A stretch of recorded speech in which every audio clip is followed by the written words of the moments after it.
Hello viewers, welcome to Swarali audio stories. నేను మీ స్వరాలి. రామాలో సీత 89వ భాగంతో మళ్ళీ మేము ముందుకు వచ్చాను. స్టోరీ కనుక నచ్చినట్లయితే ఛానల్ని సబ్స్క్రైబ్ చేసుకోండి, అలాగే లైక్ చేయండి, ప్లీజ్ సపోర్ట్ చేయండి. ఇక లేట్ చేయకుండా మనం మన స్టోరీలోకి వెళ్ళిపోదాం. రామ్, భరత్ ఇద్దరూ కలిసి ఆవేశంగా ఇంటికొచ్చారు. కాళ్ళు చేతులు కట్టేసిన ఆ అజ్ఞాత వ్యక్తిని కూడా దాదాపు లాక్కొస్తున్నట్లుగానే ఇంట్లోకి తీసుకొని వచ్చారు. అతని కళ్ళల్లో ఏమాత్రం భయం లేదు, పైగా చాలా పొగరుగా చూస్తూ ఉన్నాడు. రామ్, భరత్ ఇద్దరూ ఇంట్లోకి అడుగు పెడుతున్నంతలోనే వంటగదిలో నుంచి బయటికి వస్తున్న సీతు చాలా ఫోర్స్గా వచ్చి కింద పడబోయింది. కొంచెం ఉంటే ఆమె కడుపు అక్కడున్న సోఫా ఎడ్జ్కి కొట్టుకొని ఉండేది. కానీ ఫాస్ట్గా అలర్ట్ అయిన రామ్ ఆమెని కింద పడకుండా పట్టుకున్నాడు. అతను కనుక పట్టుకోకుండా ఉండి ఉంటే ఏం జరిగేదో ఊహించడానికి కూడా వాళ్ళకి భయం వేసింది. వెనకాలే సూర్య ఫాస్ట్గా వంటగదిలో నుంచి బయటకు వచ్చాడు. అతన్ని చూడగానే రామ్, భరత్ ఇద్దరూ కోపంతో రగిలిపోయారు. సూర్య అని ఆ విల్లా మొత్తం అదిరిపోయేలా గట్టిగా అరిచాడు రామ్. భరత్ కూడా ఆ అజ్ఞాత వ్యక్తిని వదిలిపెట్టి వచ్చి సూర్య కాలర్ పట్టుకున్నాడు రామ్. సీతుని అక్కడ ఉన్న సోఫాలో కూర్చోబెట్టి ఫోర్స్గా సూర్య దగ్గరికి వచ్చి భరత్ చేతుల్లోంచి సూర్యని బలంగా బయటికి లాగి చాలా బలంగా అతని చెంప మీద లాగిపెట్టి కొట్టాడు. సూర్యకి అసలు ఏం జరుగుతుందో అర్థం కాలేదు. అర్థం అయ్యేలోపే సూర్య నేల మీద పడిపోయాడు. బలంగా అక్కడున్న మెట్టు తాకడంతో అతని నుదురు చిట్లి రక్తం కారడం స్టార్ట్ అయింది. రామ్, అసలు ఏం చేస్తున్నావు అంటూ కంగారుగా సీతు తన ప్లేస్లో నుంచి లేచి వచ్చి రామ్ని ఆపడానికి ట్రై చేసింది. నువ్వు అడ్డం రావద్దు సీతు, నేను రావడం ఒక్క క్షణం ఆలస్యమైతే ఏం జరిగుండేదో తలుచుకోవడానికే భయంగా ఉంది. నువ్వు ఇక్కడి నుంచి వెళ్ళు, ఈరోజు వీడి చావు నా చేతుల్లోనే అని ఆవేశంగా అన్నాడు రామ్. రామ్, నేను చెప్పేది విను, ఇందులో అన్నయ్య చేసిన తప్పేం లేదు. నిజానికి తను నన్ను కాపాడడానికే వచ్చాడు. ఇంతలోనే నువ్వు వచ్చి నన్ను పట్టుకున్నావు. దయచేసి అన్నయ్యని కొట్టొద్దు అని ఏడుస్తూ అన్నది సీతు. వదినా, నీకేం తెలీదు, నువ్వు కాసేపు సైలెంట్గా ఉండు. ఇలాంటి తిన్న ఇంటి వాసాలు లెక్కపెట్టే వెధవని ఏం చేసినా పాపం లేదు అని ఆవేశంగా అన్నాడు భరత్. ఎప్పుడూ ఒకరంటే ఒకరికి పడని రామ్, భరత్ ఇద్దరూ కలిసి సూర్య మీద అలా ఎందుకు అటాక్ చేస్తున్నారో అక్కడ వాళ్ళెవరికీ అర్థం కాలేదు. రామ్, ప్లీజ్, సూర్యని అపార్థం చేసుకుంటున్నావు. అన్నయ్య అలాంటి వాడు కాదు. ముందు అతన్ని కొట్టడం ఆపేసాయి అని బతిమలాడుతూ అడిగింది సీతు. సూర్య కూడా గొంతు పెగిల్చుకొని, రామ్, అసలు నేను చేసిన తప్పేంటి? ఎందుకు నన్ను ఇలా కొడుతున్నావు? భరత్, ఏమైందిరా నీకు? ఎందుకు ఇలా మాట్లాడుతున్నారు మీరిద్దరూ అని అయోమయంగా అడిగాడు సూర్య. అవునన్నయ్య, సూర్యని ఎందుకు అలా కొడుతున్నారు అంటూ మధ్యలో అడ్డం వచ్చింది లల్లి. అవును భరత్, ఎందుకు సూర్యంని అలా కొడుతున్నారు? తాతగారు కనుక వచ్చారంటే మిమ్మల్ని అస్సలు క్షమించరు. సూర్య అంటే తాతయ్యకి ఎంత ఇష్టమో మీకు తెలుసు కదా, మీరు ఇలా ప్రవర్తించకూడదు అని మధ్యలో అడ్డం వచ్చింది కమల. అవును పెద్దమ్మ, నువ్వు చెప్పింది నిజమే. తాతయ్య మాకంటే ఎక్కువగా ఈ కుక్కని నెత్తిన పెట్టుకుని ఊరేగాడు. అందుకే ఇప్పుడు వీడు తెన్నింటి వాసాలు లెక్క పెట్టడానికే సిద్ధపడ్డాడు అని ఆవేశంగా అన్నాడు రామ్. రామ్, ప్లీజ్, అసలేం జరిగిందో చెప్పకుండా మాటలతో నన్ను హర్ట్ చేయొద్దు చెప్తున్నాను. అమ్మాడి కిచెన్ నుంచి వస్తూ తొక్క మీద కాలేసి జారిపడ్డం చూశాను. నేను కూడా నీకులాగే తనని కాపాడడానికి వచ్చాను. ఇంత చిన్న విషయానికి నువ్వెందుకు ఇలా రియాక్ట్ అవుతున్నావో నాకు అర్థం కావడం లేదు. మీరు మాట్లాడి మాటలు చూస్తూ ఉంటే విషయం ఇంకా పెద్దదే అనిపిస్తుంది. అసలు ఏం జరిగిందో చెప్పి ఆ తర్వాత నన్ను పనిష్ చేయండి అని అభ్యర్థనగా అడిగాడు సూర్య. అప్పటిదాకా సైలెంట్గా నిలబడి అదంతా చూస్తున్న ఆ అజ్ఞాత వ్యక్తి తనలో తనే నవ్వుకుంటూ ఉన్నాడు. డ్రామా చాలా బాగుంది, ఇది కదా నాకు కావాల్సింది అని తనలో తనే అనుకున్నాడు. భరత్ ఆవేశంగా ఆ అజ్ఞాత వ్యక్తిని ముందుకు తీసుకొచ్చి సూర్య ముందు నిలబెట్టి, ఇప్పుడు కూడా అబద్ధం చెప్తావా? వీడెవడో నీకు తెలియదా? మమ్మల్ని చంపడానికి వీడినే కదా నువ్వు పంపించింది. నీకోసమే కదా వీడు మమ్మల్ని చంపడానికి సిద్ధపడింది. ఆ విషయం వీడే మాకు చెప్పాడు. ఇదే మొదటిసారి కాదు, గతంలో కూడా 2-3 సార్లు మా మీద హత్యా ప్రయత్నాలు జరిగాయి. అప్పుడు కూడా కనీసం నిన్ను అనుమానించడం కాదు కదా, నీ మీద ఏమాత్రం డౌట్ కూడా రాలేదు. ఈరోజు వీడు గనక చెప్పకపోతే ఏదో రోజు నీ చేతిలో మా ఫ్యామిలీ మొత్తం అంతమై ఉండేది. అంతే కదా, ఇదే కదా నీ ప్లాన్ అని కోపంగా అన్నాడు భరత్. భరత్, ప్లీజ్, నిందలు వేయడానికైనా ఒక హద్దు అనేది ఉంటుంది. అసలు ఇతనిని నేను ఇప్పుడే ఫస్ట్ టైం చూస్తున్నాను. ఇతనెవరో కూడా నాకు తెలియదు. మీరు మాట్లాడేటప్పుడు వెనుక ముందు ఆలోచించి మాట్లాడండి. ఆ తర్వాత చాలా బాధపడాల్సి వస్తుంది. నేనెప్పుడూ ఈ కుటుంబం బాగుండాలనే కోరుకున్నాను అని బాధగా అన్నాడు సూర్య. ఎందుకురా ఎందుకురా ఇంకా అబద్ధం చెప్తావు? నీకు కావాలి అని అడిగుంటే ఈ ఆస్తిలో సగం ఏంటి మొత్తం నీకు రాసిచ్చేవాళ్ళం కదా. అమ్మమ్మ తాతయ్యలు నిన్ను ఎంత ప్రేమగా చూస్తున్నారో నీకు కూడా తెలుసు. కానీ మా ఇంట్లోనే ఉంటూ మాతో ప్రేమగా ఉంటూ ఇంత ద్రోహం చేయడానికి సిద్ధపడతావా? ఛీ, నీ మొహం చూడాలన్నా అసహ్యంగా ఉంది అని బాధ కోపం కలగలిసిన గొంతుతో అన్నాడు రామ్.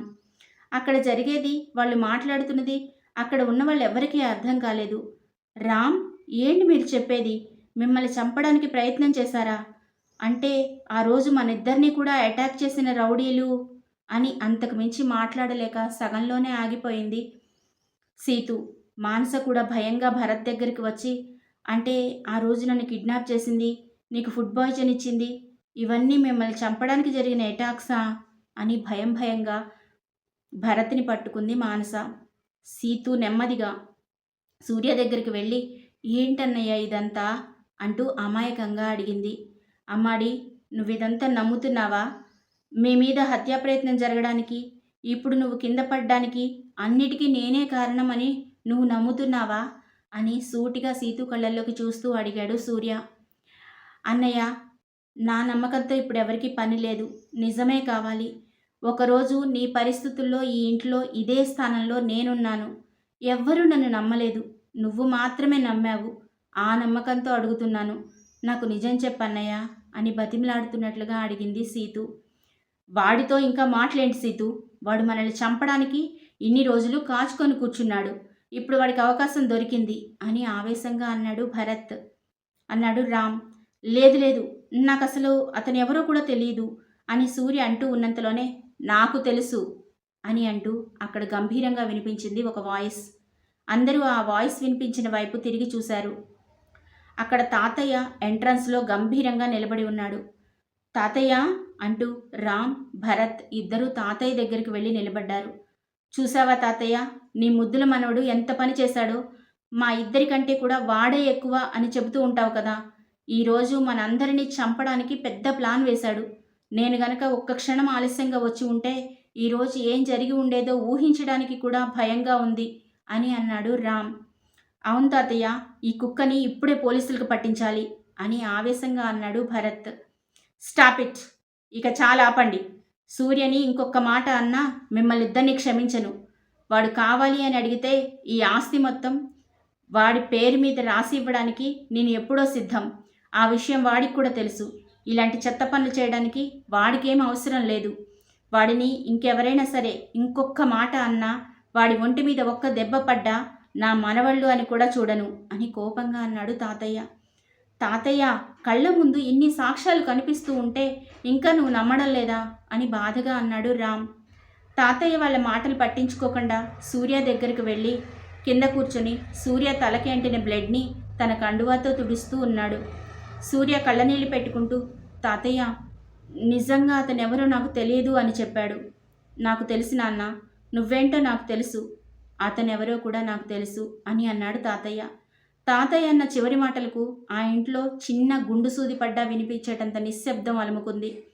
అమ్మమ్మ వచ్చి సూర్య పక్కన కూర్చోగానే తాతయ్య అక్కడి నుంచి లేచి ఆ అజ్ఞాత వ్యక్తి వైపు ఒక్కొక్క అడుగు వేసుకుంటూ వెళ్ళాడు. తాతయ్య అలా నడుచుకుంటూ అతని వైపు వెళ్ళడం చూసిన అజ్ఞాత వ్యక్తికి చెమటలు పట్టడం స్టార్ట్ అయింది. ఎందుకు వచ్చావు? మళ్ళీ ఇక్కడ ఏముందని వచ్చావు? ఎవరి కోసం వచ్చావు? ధర్మ అని కోపంగా అడిగాడు తాతయ్య. ధర్మ? ధర్మ? అవును, ధర్మానే. కాదు, అధర్మాన్ని. నా పేరు చాలా రోజుల తర్వాత మీ నోటి నుంచి వింటున్నాను మామయ్య గారు. ఇన్ని రోజుల తర్వాత ఇంటెల్లుడు ఇంటికొస్తే కనీసం మర్యాద చేయాలి అన్న జ్ఞానం కూడా లేదా? సరేలే, మీరు నాకు ఎప్పుడు మర్యాద ఇచ్చారు కనుక పర్వాలేదు, సరిపెట్టుకుంటాను. నేను నా కొడుకు కోసం వచ్చాను, వాడిని తీసుకునే వెళ్తాను అని ఒక్కొక్క అక్షరం ఒత్తి పలుకుతూ అన్నాడు ధర్మ. అతని మాటలకు షాక్ అవడం ఈసారి తాతయ్య వంతైంది. ఒక్కసారిగా తడబడుతూ, నీకు మతిపోయిందనుకుంటాను. నీ కొడుకు ఎవరో ఎక్కడుంటాడో వెళ్ళి వెతుక్కో. నీ కొడుకు ఇక్కడెందుకుంటాడు? నీతో పాటు నన్ను వదిలి ఈ ఇంటిని వదిలి వచ్చింది కదా నా కూతురు, దాన్ని వెళ్ళి అడుగు, నీ కొడుకు గురించి చెబుతుంది అని చాలా భయంకరంగా బింకంగా కాన్ఫిడెంట్గా మాట్లాడడానికి ప్రయత్నం చేస్తూ అన్నాడు తాతయ్య. మావయ్య గారు, ఇంకా ఈ నాటకాలొద్దు. నా కొడుకు ఎవరో నాకు తెలిసిపోయింది. మర్యాదగా మీ అంతటి మీరు ఈ నిజాన్ని బయటపెట్టారా సరే ఉంది, లేకపోతే ఆ నిజాన్ని నేనే బద్దలు కొడతాను అని వార్నింగ్ ఇస్తున్నట్లుగా అన్నాడు ధర్మ. వాళ్ళ మధ్య జరుగుతున్న సంభాషణ అసలేం అర్థం కాక మిగిలిన వాళ్ళందరూ ఆశ్చర్యంగా అలాగే చూస్తూ ఉండిపోయారు. అమ్మమ్మ పరిస్థితి దారుణంగా ఉంది. అంటే తన కూతురు కొడుకు ఎవరో తన భర్తకు తెలుసన్నమాట. తన కూతురు ఎక్కడుందో, తన కొడుకు ఎలా ఉన్నాడో చూడాలి అని ఆ తల్లి హృదయం తప్పించిపోయింది. వేగంగా తాతయ్య దగ్గరికి వెళ్ళి, ఏంటండి వీడు మాట్లాడేది? మన అమ్మాయి ఇంట్లో నుంచి వెళ్ళిపోయింది ఈ నీచుడి కోసమా? మన మనవడెవరో మీకు తెలుసా? మీకు తెలిసి కూడా ఇన్నాళ్ళు నాతో చెప్పలేదా? అంటూ వరుసగా ప్రశ్నల మీద ప్రశ్నలు అడగడం స్టార్ట్ చేసింది అమ్మమ్మ. రాజ్యం, నువ్వు కాసేపు సైలెంట్గా ఉండు. నీకు తర్వాత అన్ని విషయాలు నేను చెప్తాను అని అన్నాడు తాతయ్య. చూడు మావయ్య, పాపం అత్తయ్య గారు ఎంత తపన పడుతున్నారో నిజం చెప్పొచ్చు కదా. ఈ సూర్యానే నాకు మీ కూతురు శాంతికి పుట్టిన కొడుకు. ఇన్నాళ్ళు ఈ నిజాన్ని దాచి నాకు నా కొడుకుకి అన్యాయం చేయాలని చూసినా ఈ పెద్ద మనిషి లీగల్గానే ఎదుర్కోబోతున్నాను. సూర్య, పద, ఇంకా చూస్తావేంటి? ఇక్కడ ఒక క్షణం కూడా ఉండద్దు. మనం వీళ్ళ మీద లీగల్గానే ఫైట్ చేద్దాం. వీళ్ళందరినీ చంపి ఈ ఆస్తి మొత్తాన్ని నీకు గిఫ్ట్గా ఇద్దామనుకున్నాను. ఆ తర్వాతనే నేను నీకు తండ్రిని అన్న విషయం బయట పెడదామనుకున్నాను. కానీ వీళ్ళ అదృష్టం బాగుంది, ప్రస్తుతానికి బతికిపోయారు. వెళ్దాం పద అని అన్నాడు ధర్మ. సూర్య నెమ్మదిగా లేచి నిలబడి నాన్న అని పిలిచాడు. అక్కడున్న వాళ్ళందరూ ఒక్కసారిగా షాక్లో అలాగే నిలబడిపోయారు. ఇప్పుడు సూర్య తీసుకోబోతున్న డెసిషన్ ఏంటి? కథలో తర్వాత ఏం జరగబోతోంది? ఇన్నాళ్ళు ఈ సీరియల్ని ఆదరించినందుకు ధన్యవాదాలు. మంచి ముగింపుతో రేపు మరో ఎపిసోడ్తో మీ ముందుంటాను.